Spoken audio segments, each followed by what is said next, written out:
Êtes-vous prêt à réussir vos premiers pas dans l'entreprise? Votre première mission, la plus importante, est de comprendre les risques liés à votre métier et de connaître les règles de sécurité faites pour vous protéger.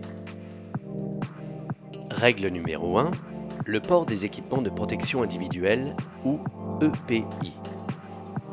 Je dois toujours porter les EPI nécessaires aux tâches que je réalise et les utiliser à bon escient. Casque, tenue de travail, gants, lunettes, masque, protection auditive. Je ne les oublie pas. Règle numéro 2, la circulation sur le chantier. La circulation sur le chantier n'est pas à prendre à la légère. Le balisage sert à délimiter la zone de travaux et à l'isoler du reste de la circulation. Je dois toujours rester à l'intérieur du balisage. Je ne circule pas derrière les camions et autres engins de chantier et je reste toujours visible du conducteur.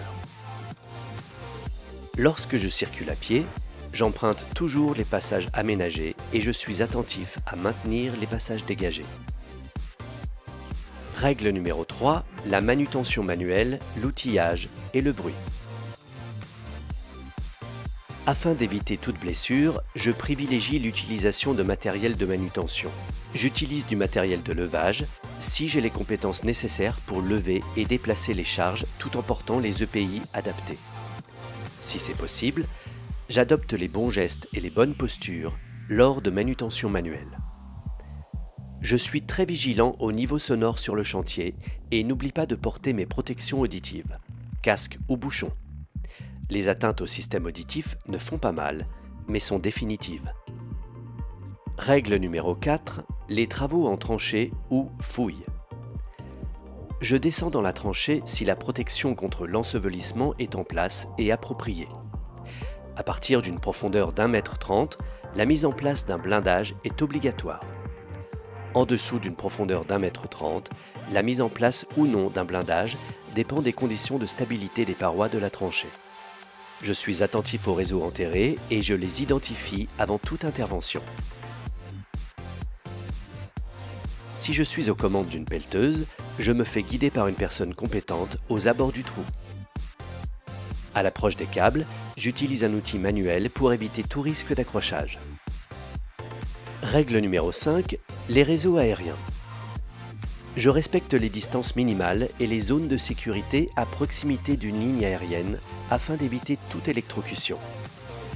Je dois être à plus de 3 mètres d'une ligne aérienne de moins de 50 000 volts et à plus de 5 mètres d'une ligne aérienne de plus de 50 000 volts. Règle numéro 6, les travaux en hauteur. Lorsque je travaille en hauteur, j'utilise toujours les équipements d'accès adaptés. Lorsque j'interviens sur un ouvrage d'art, comme un pont ou un tunnel, j'utilise une nacelle élévatrice ou des dispositifs fixés à l'ouvrage. Règle numéro 7, l'utilisation des engins de chantier. À bord d'un engin de chantier, je n'oublie pas la sécurité. À la montée et descente, j'utilise les poignées et marchepieds pour m'assurer 3 points d'appui lors de mes manœuvres. Au volant de l'engin, je fais attention au bord des talus en remblai en me tenant à l'écart pour éviter de me renverser.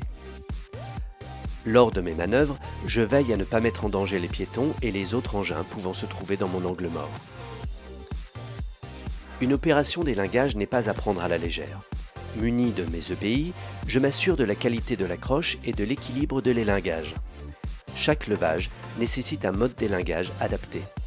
Il faut toujours être éloigné de la charge levée. Règle numéro 8, les risques chimiques. Je fais attention aux risques chimiques sur le chantier. Je suis très attentif aux étiquettes et notices d'utilisation de l'ensemble des contenants et ne transvase pas un produit dans un autre récipient sans étiquette afin d'éviter les confusions. Règle numéro 9, les risques bitumineux. Travailler sur des revêtements bitumineux nécessite des protections particulières. Brûlants et volatiles, les sols bitumineux imposent de porter des vêtements couvrants et d'utiliser les EPI adéquates. Je suis vigilant aux manœuvres des engins et travaille toujours à l'intérieur de la zone balisée. Règle numéro 10, les risques routiers. Pour utiliser un véhicule sur la route, je dois posséder le permis de conduire correspondant à la catégorie du véhicule. Les passagers doivent être attachés et le matériel arrimé. Je respecte toujours la signalisation routière. Règle numéro 11. Réagir face à un accident. En cas d'accident, je protège le salarié accidenté et j'alerte les secours et le responsable hiérarchique. Je porte secours au salarié accidenté uniquement si j'ai les compétences. J'évite les attroupements autour du blessé, je le couvre, je ne lui donne pas à boire et je ne le déplace pas. Vous êtes maintenant prêt pour réussir vos premiers pas dans l'entreprise. N'oubliez pas, la sécurité, c'est votre première mission.